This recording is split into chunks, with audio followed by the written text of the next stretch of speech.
Still early, everybody's breaking down their disappointments and their surprises for the NBA. Of course, a big disappointment is the Cleveland Cavaliers sitting at 3-4. Right now, if the if the playoffs were to start today, the Cleveland Cavaliers would not be in the playoffs. But it's still early, so we all know that there's going to be some things that they fix and assess. In addition to that, they're going to get Isaiah Thomas back, so hopefully that could bolster their scoring. But right now, Cleveland, they're essentially a bad team. They're almost dead last defensive ranking. They're ranked 27th out of 30th. Offensively, they're just above average, sitting at 14th. Pace is average, 15th. And their opponents' points per game, they're allowing at least 110 points per game for their opponents. New York Knicks came in there and really stomped them. And that's what I want to talk about, the Knicks. The Knicks are, right now, if the playoffs were to start, it's still early, 6 games in. They'll be the 8th seed in the Eastern Conference. The question for the New York Knicks this year is, can they win 20 games? They've already won 3. They're 3-3. They're a 500 team. If they keep this up, they will be in the playoffs, which is kind of sad because if you look at the Knicks with Carmelo Anthony, they weren't able to make the playoffs. So what does that tell you? Was Carmelo Anthony really a cancer to the team, or did he not accept coaching, or were the players just not playing how they were supposed to be playing because they felt like ball movement was a part of their team culture because everything was centered on, Melo getting the ball, Porzingis getting the ball, whose team it was.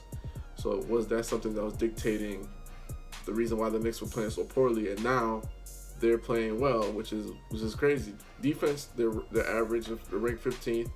Offense, they're just below average. And when you look at them in terms of opponents' points per game, they're 12th. Also, they're pretty decent. And offensively, they're ranked 20th. So they're not a good team, but they're not a really bad team. So they're just getting there, and all those guys are really maturing. Kristaps Porzingis is beasting, and then you got Frank Ntilikina playing really well. And it just seems like the ball is moving, the players are moving, and they're buying into the team concept, which is very sad because when Carmelo was there, nobody wanted to do that. So, and it's not like they have besides Porzingis, they don't have star quality players. The point guards are old guys, really can't move up and down the court really fast. So it's just almost infuriating if you're a Knicks. It's infuriating. It feels good, but it's infuriating because you got huge wins over the Cavs. You beat the Denver Nuggets, but last couple seasons you weren't able to get these wins. So what happened? What was the problem there? We'll never know. It's like, how many licks does it take to get to a Tootsie Pop? The world may never know. Another surprise for me, very huge surprise, which I am extremely happy with, the Boston Celtics. The Boston Celtics are currently first in the East. They're sitting at 5-2. They're beating all the teams they're supposed to be beating, and even some of the teams that they're not supposed to, like San Antonio Spurs. They beat them. The thing that shocks me, the greatest amount of things for the Boston Celtics is the simple fact that they are ranked first in NBA in defense, holding teams to 97.8 points per game. Offensively, they're ranked 20th. So, Gordon Hayward is not there. The scoring load falls on Kyrie Irving. And they're just second in NBA in points allowed per game. So, they're really good. Their struggles will be to scoring-wise, because they're lacking Gordon Hayward. Somebody take the pressure off Kyrie. They're still waiting on Morris to get back.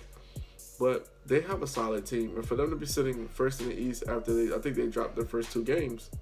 You know what I'm saying? So, or they dropped 2 games, 1-1. So that is very impressive. That's a big surprise, and it's a huge standout. And everybody that thought Kyrie Irving couldn't be a playmaker, Kyrie Irving is making plays for his teammates left and right, all the left, right. Shout out to Casanova, Chris Brown, and Fab.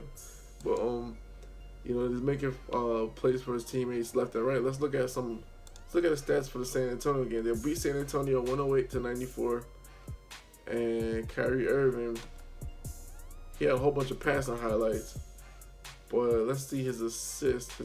He had 6 assists. He had 24 points and 6 assists. So that shows you that Kyrie Irving can be a playmaker and be a key cog in determining offense for a team.